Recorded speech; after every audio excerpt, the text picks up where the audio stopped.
नमस्कार, आप देख रहे हैं जनतंत्र टीवी और मैं हूं आपके साथ ऋतु भंडारी। बुलेटिन की शुरुआत एक बड़ी खबर के साथ करेंगे, जहां गुजरात चुनाव से पहले कांग्रेस को एक और बड़ा झटका लगा है।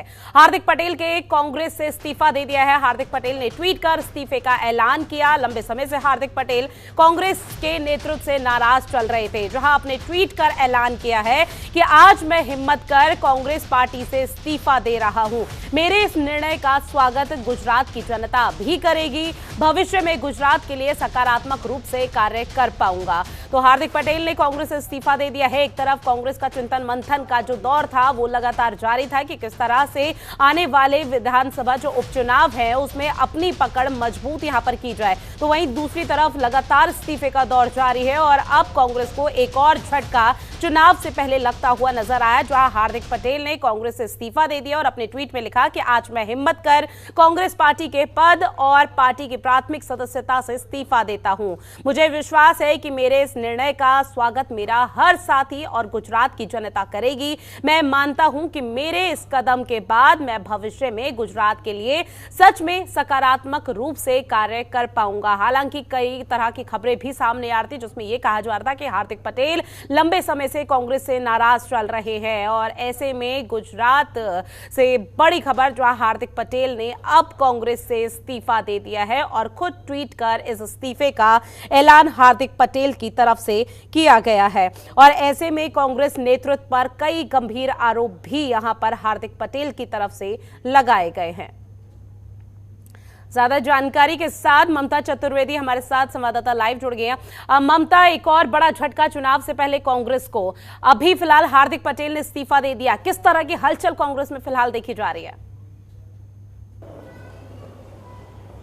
जी बिल्कुल, देखिए ऋतु, काफ़ी लंबे समय से ये अंदाज़ा लगाया जा रहा था कि जिस तरीके से एक्टिविटीज़ हार्दिक पटेल के दिखाई दे रहे हैं, ऐसे में साफ पता चल रहा था कि कांग्रेस पार्टी के नेतृत्व से हार्दिक पटेल काफ़ी नाराज़ हैं और उसका नतीजा ये हुआ जिसका अंदाज़ा लंबे समय से लगाया जा रहा था।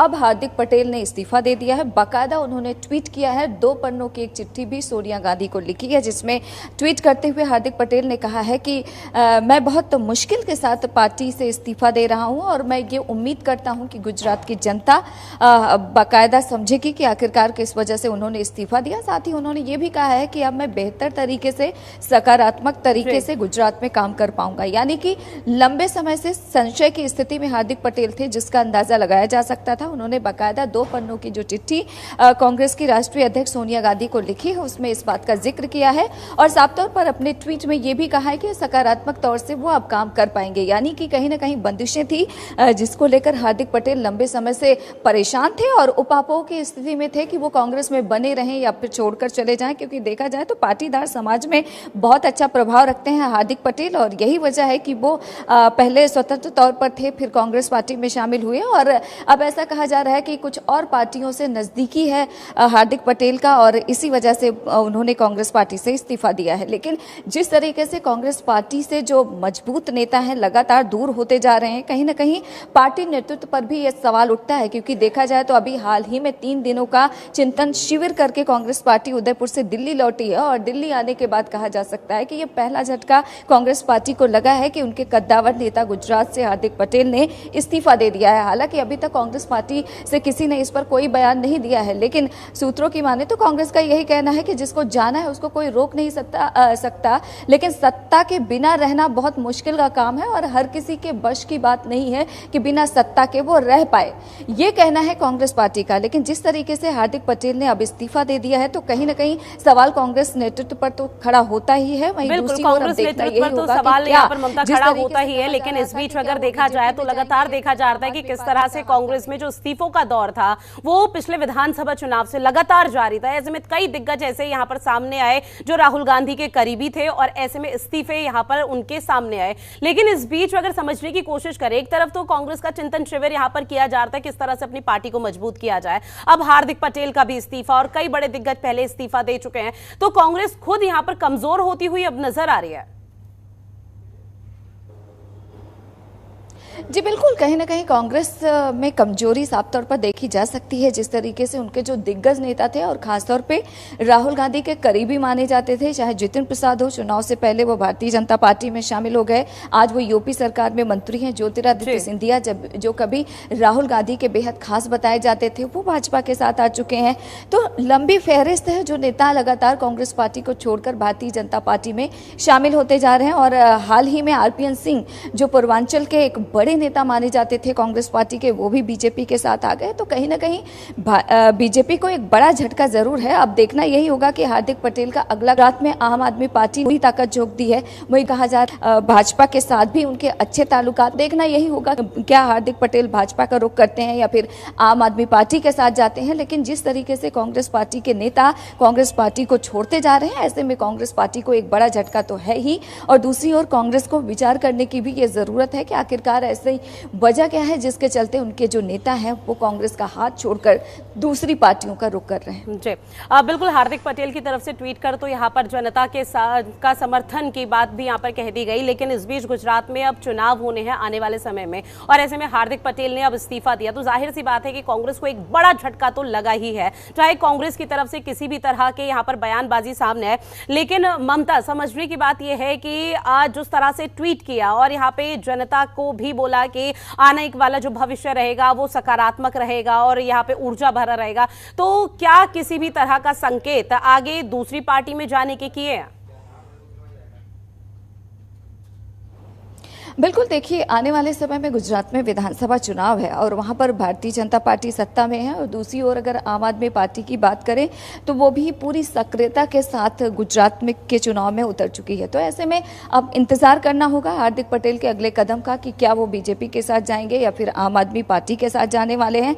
लेकिन ये एक बात तो साफ हो गया है, चुनाव से पहले कांग्रेस पार्टी को एक बड़ा झटका गुजरात में जरूर लगा है। हालांकि कांग्रेस पार्टी की अगर बात करें तो पूरी तरीके से कोशिश कर रही है कि कम से कम गुजरात में वो वापसी कर सके। लेकिन जिस तरीके से बीजेपी लंबे समय से गुजरात की सत्ता में काबिज है, ऐसे में कांग्रेस पार्टी के लिए ज़्यादा उम्मीदें तो दिखाई नहीं दे रही हैं। वहीं दूसरी ओर अगर आम आदमी पार्टी की बात करें तो वो भी पूरी तरीके से सक्रिय है। और ये देखने में आया है कि जहां पर भी कांग्रेस पार्टी कमजोर हुई है वहां की जनता ने कांग्रेस का हाथ छोड़कर आम आदमी पार्टी का चुनाव किया है। और हाल ही में नतीजे पंजाब के आए हैं जहां पर साफ तौर पर देखा जा सकता है। तो ऐसे में अब देखना यही होगा कि आखिरकार हार्दिक पटेल का अगला कदम होगा क्या वो बीजेपी के साथ जाएंगे या फिर आम आदमी पार्टी के साथ जाने वाले हैं, क्योंकि आम आदमी पार्टी पूरी तरीके से गुजरात में सक्रिय है और इस बार के विधानसभा चुनाव में भी मैदान में उतरने वाली है। और इससे पहले दिल्ली के मुख्यमंत्री अरविंद केजरीवाल गुजरात का दौरा कर चुके हैं, वहां पर रैली कर चुके हैं और ये कह चुके हैं गुजरात की जनता से कि इस बार आम आदमी पार्टी विधानसभा चुनाव में पूरी तरीके से उतरेगी। तो ऐसे में बड़ा सवाल यही उठता है कि आखिरकार हार्दिक पटेल का अगला कदम क्या होगा। लेकिन गुजरात विधानसभा चुनाव से पहले कहा जा सकता है कि कांग्रेस पार्टी को एक बड़ा झटका जरूर लगा है। अब देखना होगा कि कांग्रेस पार्टी इस डैमेज को किस तरीके से कंट्रोल करती है। बिल्कुल, डैमेज को किस तरह से कंट्रोल करेगी ये काफी महत्वपूर्ण है। लेकिन ममता, ऐसे में समझने की कोशिश अगर की जाए या फिर आपसे समझना चाहेंगे कि हार्दिक पटेल के इस्तीफे देने से कांग्रेस पर किस तरह का असर पड़ता हुआ अब आगे नजर आएगा? देखिए, जहां तक गुजरात चुनाव की बात है तो असर तो पड़ेगा, क्योंकि पाटीदार समाज में हार्दिक पटेल का अच्छा प्रभाव है और इसी वजह से वो कांग्रेस पार्टी के साथ जुड़े थे और लगातार पाटीदार समाज को न्याय दिलाने की बात करते रहे। और उनका साफ तौर पर यह कहना था कि भारतीय जनता पार्टी लंबे समय से गुजरात में सत्ता में है, लेकिन देखा जाए तो पाटीदार समाज का उसने भला नहीं किया, लगातार अनदेखी की। और इन तमाम चीज़ों का आरोप हार्दिक पटेल लगातार भारतीय जनता पार्टी पर लगाते रहे हैं। लेकिन आज कुछ आरोपों के साथ ही हार्दिक पटेल ने कांग्रेस का हाथ भी छोड़ दिया। तो ऐसे में सवाल यही उठता है कि आखिरकार वो आगे करेंगे क्या, क्योंकि आरोप तो वो भारतीय जनता पार्टी पर बहुत लगाते रहे। लेकिन देखा जाए तो आमतौर पर नेताओं के आरोप और समय परिस्थितियों के हिसाब से उनके बयान भी बदलते रहे हैं। तो क्योंकि अब कांग्रेस पार्टी का हाथ छोड़ चुके हैं, तो ऐसे में क्या वो भारतीय जनता पार्टी के साथ जाएंगे या फिर आम आदमी पार्टी के साथ, ये तो देखना होगा। और उनके जो बयान है उससे ही ये साफ हो जाएगा कि आखिरकार वो किस पार्टी का रुख करने वाले हैं। लेकिन अगर कांग्रेस पार्टी की बात करें तो कहीं ना कहीं विधानसभा चुनाव से पहले जहां एक और कांग्रेस पार्टी तैयारियों में जुटी थी, वैसे दूसरी तरफ हार्दिक पटेल ने जिस तरीके से पार्टी से इस्तीफा दे दिया है, कई आरोप भी लगाए हैं और उन्होंने ट्वीट करके कहा है कि अब वो सकारात्मक तरीके से काम कर पाएंगे, यानी कि कहीं ना कहीं कांग्रेस दिक्कत थी और वो सकारात्मक तरीके से काम नहीं कर पा रहे थे, तैयार करती हुई नजर आ रही थी। ममता, आप हमारे साथ बने रहिए। और हमारे साथ फोन लाइन पर अतुल जी जुड़ गए हैं, कांग्रेस के प्रवक्ता। अतुल जी, सबसे पहले तो आपका बहुत स्वागत है और पहला सवाल यही कि हार्दिक पटेल के कांग्रेस से इस्तीफा देने पर कांग्रेस पर किस तरह का असर आप देखते हैं? देखिए, कांग्रेस अपने आप में एक बहुत बड़ा संगठन है, बहुत बड़ा राजनीतिक संगठन है और किसी के आने से बहुत ज्यादा उसको फायदा होगा या किसी के जाने से बहुत ज्यादा नुकसान होगा, ऐसा नहीं है। ये एक विचारधारा पे चलने वाली पार्टी है।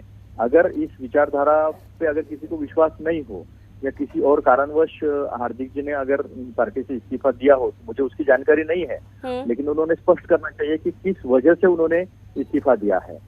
लेकिन अतुल जी, लंबे समय से हार्दिक पटेल का कहना है कि वो नाराजगी उनकी साफ तौर पर देखी जा रही थी। तो कांग्रेस अगर इतना बड़ा संगठन है और इस तरह से लगातार 2024 लोकसभा चुनाव के लिए और विधानसभा चुनाव जो अभी हाल ही में हुए उसको लेकर अपनी मजबूती यहाँ पर कांग्रेस दिखाती हुई नजर आ रही थी, लेकिन अपने अंदर जो अंतरकलह की स्थिति चल रही है, कांग्रेस उसे ठीक क्यों नहीं कर पा रही? ऐसा है कि कोई भी पार्टी के जीवन काल में चढ़ाव उतार आते रहते हैं। आपने देखा होगा जो संगठन आज मजबूती से देश में खड़ा है वो दो जगह पर था, सिर्फ दो ही उनके सांसद थे। तो ऐसा नहीं है कि किसी के जाने के वजह से कोई संगठन कमजोर हो जाता है। आपने आखिरी वक्त देखा होगा 2017 में जब हार्दिक पटेल नहीं थे कांग्रेस पार्टी के साथ, तब भी कांग्रेस पार्टी ने बहुत अच्छा प्रदर्शन किया था और बाल भाजपा जो है वो बची थी। सत्ता में हम आने से थोड़े से चूक गए थे। तो इसका मतलब ये नहीं है कि उनके जाने से पार्टी संगठन कमजोर हो जाएगा या पार्टी कमजोर हो जाएगी, लेकिन इसकी बात जरूर है, उन्होंने अगर छोड़ा है तो वो ठीक नहीं है। उन्होंने कहना चाहिए था, बात करनी चाहिए थी और बड़े नेताओं से इसके बारे में संपर्क साधना चाहिए था। मेरे ख्याल से इसी की कमी में उन्होंने कुछ ऐसा कदम उठाया हो। लेकिन अब चूंकि स्थिति बदल चुकी है और ऐसे में अभी इससे पहले भी हमने देखे चुनाव जिस तरह से करीब आते जाते थे चुनाव की तारीख, तो उस दौरान इस्तीफे का दौर लगातार जारी था। आप क्या खुद वजह मानते हैं? आप कांग्रेस के प्रवक्ता हैं, तो ऐसे में क्या वजह आप देखते हैं, क्यों इस तरह के इस्तीफे लगातार बढ़ते हुए नजर आ रहे हैं कांग्रेस पार्टी के? देखिए, अड़चन में जब संघर्ष लंबा हो जाता है तो संघर्ष करने के लिए एक आंतरिक शक्ति लगती है। गुजरात महात्मा गांधी जी का है, सरदार वल्लभ भाई पटेल का है। अगर वो आंतरिक शक्ति कम हो जाती है तो लोग शरण चले जाते हैं व्यवस्था। हो सकता है हार्दिक जी, उनकी उम्र कम है, अब काफी कम उम्र में उनको बहुत अच्छा ओहदा कांग्रेस ने दिया था, अच्छी जगह उनको दी थी। शायद वो संघर्ष में कम पड़ गए हो, उनका संयम कम पड़ गया हो और इसीलिए उन्होंने पार्टी से इस्तीफा दे दिया। लेकिन अब तक जितने भी इस्तीफे सामने आए उसमें हर किसी का यही कहना था कि कांग्रेस का जो नेतृत्व है वो ठीक नहीं है। नेतृत्व यहाँ किसी से बात नहीं करता, अगर मिलने के लिए भी जाए तो वहां पे मीटिंग नहीं होती, मुद्दों को सुना नहीं जाता और इसके साथ ही सबसे अहम मुद्दा ये उनकी तरफ से उठाया जाता है कि परिवारवाद को आगे बढ़ाती है। क्या आपको नहीं लगता कि इसमें से कोई एक मुख्य वजह भी है? देखिए, ये वजह काफी गलत है। अभी चिंतन शिविर हुआ, 3 दिन खुलकर चर्चा हुई, अपने विचार रखने के लिए मंच सबको मिला, अलग अलग ग्रुप में चर्चा हुई, एकदम खुले आम, जिसको कहते हैं ना दिल खोल के, वो दिल खोल के 3 दिन की चर्चा हुई है। उसके बावजूद अगर कोई ऐसा बोलता है तो वो गलत है। और दूसरी बात परिवारवाद की, आज भाजपा में संघ परिवारवाद नहीं है। भाजपा में 36 ऐसे परिवार है जिन्होंने परिवारवाद चलाया है, वसुंधरा राजे से लेकर, राजनाथ सिंह से लेकर, पीयूष गोयल से लेकर देवेंद्र फडणवीस तक। तो ये परिवारवाद का जो है ये एक बहाना है, निशाना कहीं और है, बहाना कुछ और है। तो ये बहाना जो है वो पहले तो ये छोड़ दे। खैर, परिवारवाद का क्या बहाना है वो तो खैर आगे आने वाला वक्त बताएगा अतुल जी, क्योंकि चाहे छोटा ही नेता या फिर प्रवक्ता ही क्यों ना, अगर वो पार्टी छोड़ दे तो उससे पार्टी को कुछ ना कुछ असर तो पड़ता ही है। आप हमारे साथ जुड़े, चर्चा की, उसके लिए आपका बहुत शुक्रिया।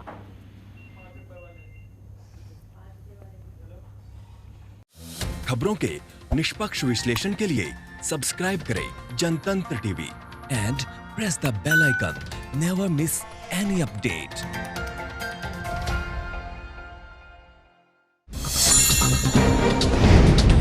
डाउनलोड कीजिए जनतंत्र टीवी ऐप को, जो कि अवेलेबल है गूगल प्ले और ऐप स्टोर पर। अधिक जानकारी के लिए अभी डाउनलोड करें।